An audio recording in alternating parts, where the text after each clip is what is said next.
अभिनव अरोड़ा को gangster Lawrence Bishnoi के gang की तरफ से धमकी मिली है। अभिनव की मां ज्योति अरोड़ा ने इसको लेकर मथुरा कोतवाली में केस दर्ज करा दिया है, जिसमें उन्होंने अपने बेटे की जान को खतरा बताया है। वहीं इस गंभीर मामले में पुलिस भी अब जांच पड़ताल में जुट गई है।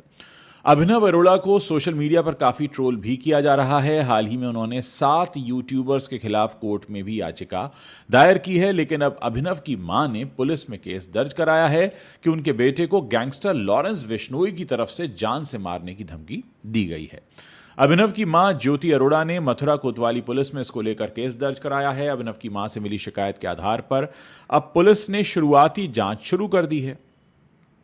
असल में अभिनव अरोड़ा की मां ने मथुरा कोतवाली के एसएचओ को संबोधित करते हुए जो शिकायत दर्ज कराई है, उसमें उन्होंने लिखा है कि सर, मेरे नाबालिग बेटे अभिनव अरोड़ा, जो कि धार्मिक वक्ता हैं, उनको इस महीने की शुरुआत से ही 7 यूट्यूबरों द्वारा ट्रोल किया जा रहा है। उनके ऊपर अभद्र कंटेंट बनाया जा रहा है, वीडियो वायरल किए जा रहे हैं, जिनकी वजह से हमें काफ़ी समय से धमकी भरे कॉल्स आ रहे हैं। इतना ही नहीं, हमें जान से मारने की धमकी भी मिल रही है। इसको लेकर हमने एसएसपी साहब से मुलाकात भी की है। उन्होंने शिकायत में बताया कि उन्हें सोमवार को लॉरेंस बिश्नोई गैंग की तरफ से भी धमकी मिली है। उन्होंने वो नंबर भी पुलिस को दे दिया है, जिसके जरिए अभिनव अरोड़ा को जान से मारने की धमकी दी गई है। भारत में सबसे कम उम्र के आध्यात्मिक वक्ता होने का दावा करने वाले 10 साल के अभिनव अरोड़ा को लॉरेंस बिश्नोई गिरोह धमकियां दे रहा है, ऐसा कहा जा रहा है। खुद को बाल संत बाबा कहने वाले परिवार ने दावा किया है कि पहले तो रात में गिरोह से एक कॉल मिस हो गई, फिर अगली शाम अभिनव को जान से मारने की धमकी भरा मैसेज मिला। ज्योति ने, उनकी मां ने, निराशा और अविश्वास व्यक्त करते हुए कहा कि उनके बेटे ने ऐसा कुछ गलत तो नहीं किया है जिसके लिए उसे ऐसा व्यवहार झेलना पड़े। मैं आपको याद दिला दूं, बीते 17 अक्टूबर को मथुरा की रिफाइनरी पुलिस और दिल्ली पुलिस की टीम ने लॉरेंस बिश्नोई और हाशिम बाबा गैंग के एक शार्प शूटर को भी मुठभेड़ में गिरफ्तार किया था। तब शूटर के पैर में गोली लगी थी, उसके पास से कई सारे हथियार भी मिले थे।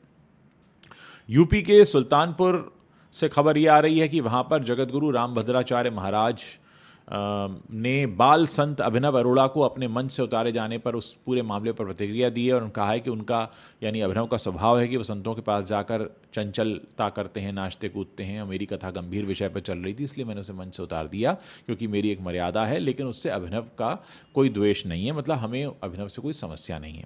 दरअसल सोशल मीडिया पर एक वीडियो वायरल हुआ था जिसमें अभिनव अरोड़ा रामभद्राचार्य महाराज के मंच पर नजर आ रहे हैं। मंच पर आरती के बीच में वो जयकारे लगाने लगते हैं और इधर उधर टहलते दिखाई देते हैं, जिस पर रामभद्राचार्य उसे टोकते हैं और मंच से नीचे उतरने के लिए कह देते हैं। इस बीच वायरल हुए वीडियो को लेकर अभिनव अरोड़ा ने अपनी सफाई पेश की है।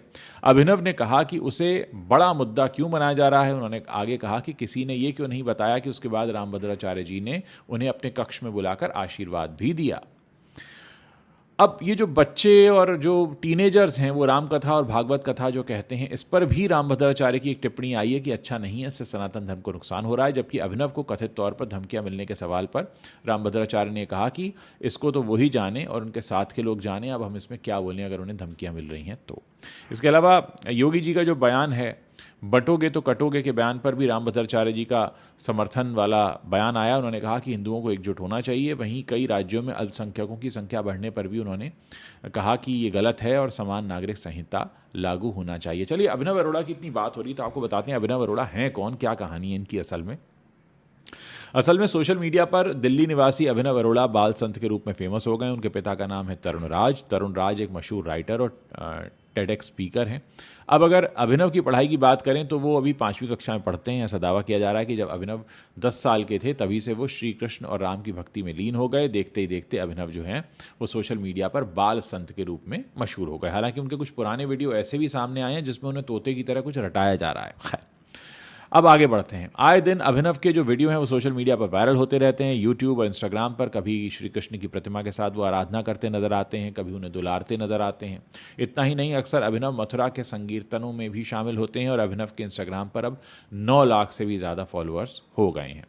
इधर रामभद्राचार्य ने उन्हें डांटा, मंच से उतारा, इस पर जो वीडियो सामने आया था उस पर अभिनव अरोड़ा का एक रिएक्शन आया था कि वो गुरु हैं और क्या कोई गुरु किसी शिष्य को डांट नहीं सकता, क्या आपके गुरु ने कभी आपको डांटा नहीं है, गुरु की डांट में भी आशीर्वाद होता है। उन्होंने मुझे आशीर्वाद दिया है। इतना ही नहीं, अभिनव ने बाद में रामभद्राचार्य से मिलकर आशीर्वाद लेने का भी दावा किया। उन्होंने कहा उन्होंने मुझे कक्ष में बुलाया और मुझे अपना आशीर्वाद दिया। सोशल मीडिया पर जो फैल रही हैं खबरें, उनको लेकर अभिनव ने कहा कि उनके खिलाफ आखिर सोशल मीडिया पर गलत बातें क्यों फैलाई जा रही हैं, वो उसका विरोध करते हैं और उन्हें समझ में नहीं आता कि लोग उनसे इतनी ईर्ष्या क्यों करने लगे हैं। एक वीडियो में अभिनव अरोड़ा ने यह भी बताया था कि वो रोज ब्रह्म मुहूर्त में उठकर भगवान श्री कृष्ण की पूजा करते हैं। वो पहले श्री कृष्ण के नाम का जप करते हैं, फिर वो सुबह 4 बजे पूजा करते हैं, इसके बाद 6:30 बजे तुलसी जी की परिक्रमा करते हैं, लड्डू गोपाल को भोग अर्पित करने के बाद ही वो स्कूल जाते हैं। अभिनव अरोड़ा हमेशा धोती कुर्ता में नजर आते हैं। वो गले में कंठी माला और माथे पर तिलक भी लगाते हैं। अभिनव को वेदों और आध्यात्म का ज्ञाता भी बताया जाता है। अब सवाल यह है कि अचानक से सोशल मीडिया पर कैसे फेमस हो गए। असल में उनका एक वीडियो खूब वायरल हुआ था। ये वीडियो बप्पा के विसर्जन के दौरान का था। उस वीडियो में वो बप्पा से लिपट लिपट कर काफ़ी रो रहे थे। उनके इस वीडियो ने खूब सुर्खियां बटोरी। अब इन दोनों सोशल मीडिया पर अभिनव जो है वो ट्रोलर्स के निशाने पर हैं। उन्हें लेकर कई दावे किए जा रहे हैं, जिस पर अभिनव ने सफाई भी दी है। हालात ऐसे बन गए हैं कि अपनी माँ ज्योति अरोड़ा के साथ सोमवार के दिन बाल संत अभिनव अरोड़ा एक कोर्ट में भी पहुंच गए और 7 यूट्यूबर्स के खिलाफ शिकायत दर्ज करा दी। देखिए, बहुत सारे पहलू हैं इसमें जो निकलकर सामने आ रहे हैं। एक बात तो यह है कि एक तरफ तो लॉरेंस बिश्नोई हैं, जो एक अपनी पहचान हिंदू डॉन के तौर पे बनाना चाहते हैं। लॉरेंस बिश्नोई के भी बड़े सारे फॉलोअर्स आ गए हैं और ये कहा जा रहा है कि जितने लोग जो हैं वो उनको सपोर्ट कर रहे हैं, वो कहते हैं कि हाँ, माइनॉरिटीज़ को ठीक करने के लिए हमें लॉरेंस बिश्नोई जैसा ही व्यक्ति चाहिए।